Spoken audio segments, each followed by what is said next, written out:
My pleasure to welcome Heng. He is the General Partner with Infocomm Investments, Singapore. It's a pleasure to welcome you. Thank you. Singapore, as we all know, pre-internet days, was a great hub for a lot of trade, still is. But in terms of connecting with the world for internet-based technology, be it internet, wireless, we're trying to catch up with some of the other countries in the world. But I think it is very apt to say that Singapore is an ideal destination for some people who want to leverage those resources to have business in India. So your fund is $200 million fund that you invest in startups. Share us a bit about your investments and your strategy. Right. Right. We will look for, we invest alongside other VCs. We would look for companies like other VCs would do so, disruptive, big markets, fast growth, high potential.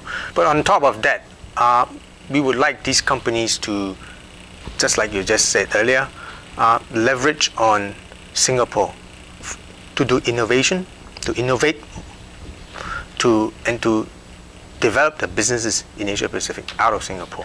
So it is a extra dimension that we look for in our deals. So so we have done. Let me give you an example. For example, the most recently, about a month or two ago, we closed a deal in a company called Bubble Motion. They're California headquartered, but they are now substantially based in Singapore. Deal was led by Singtel, which is Singapore's major telco. We are co-investing with them, and as well as the existing insiders. A couple of VCs included, Sequoia, one of them. So it allows the company to build a high-quality team in Singapore, and to roll out very aggressively across Asia Pacific from Singapore. Now, this company is in mobile social media, and I think for companies that are in mobile, they are in cloud, and in social media spaces, Singapore fit very nicely. Obviously, there's a huge Asia Pacific market.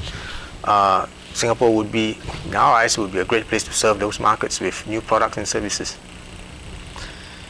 The challenge for some of the entrepreneurs, obviously you're trying to look for resources, entrepreneurial resources, throughout the world, with a base in Southeast Asia.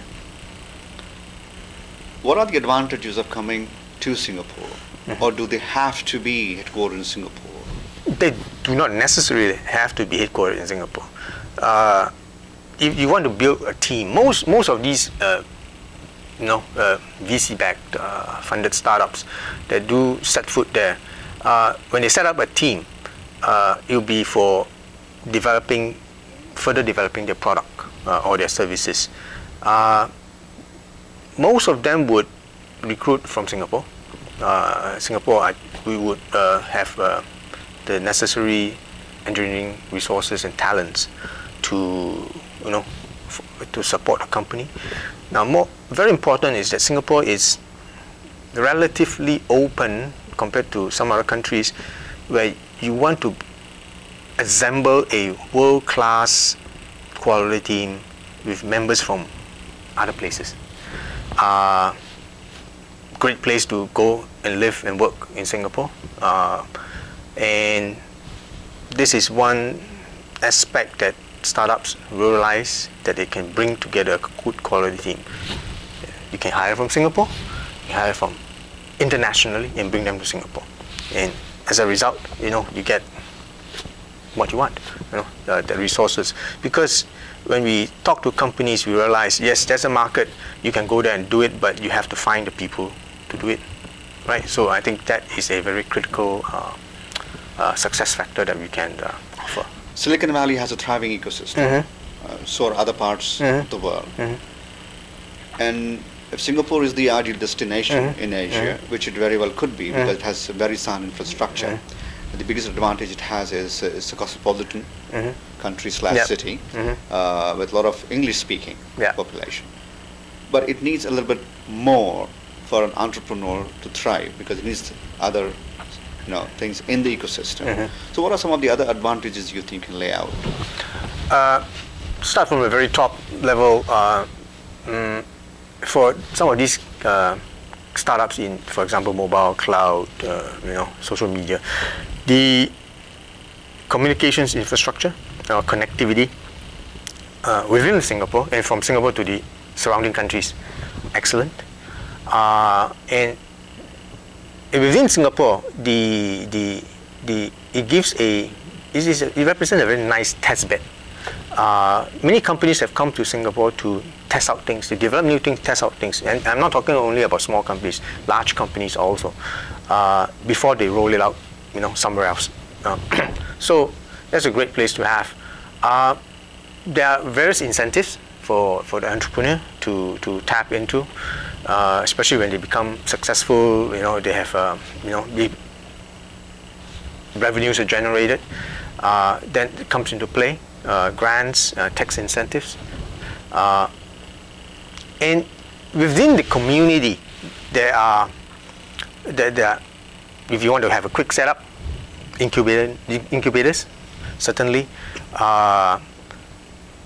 resources from the universities, research institutes that you can collaborate with. We have many instances where startups collaborate with our universities, our tech labs, to commercialize or to combine technologies to shorten their time to market.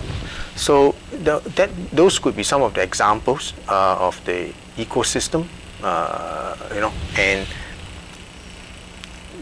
there's this hub, this buzz around the startups and the people. They get together. There are many platforms where they come together, they mix, they talk, collaborate and exchange ideas, right? So generally a very conducive place for startups to set up, sink their roots there.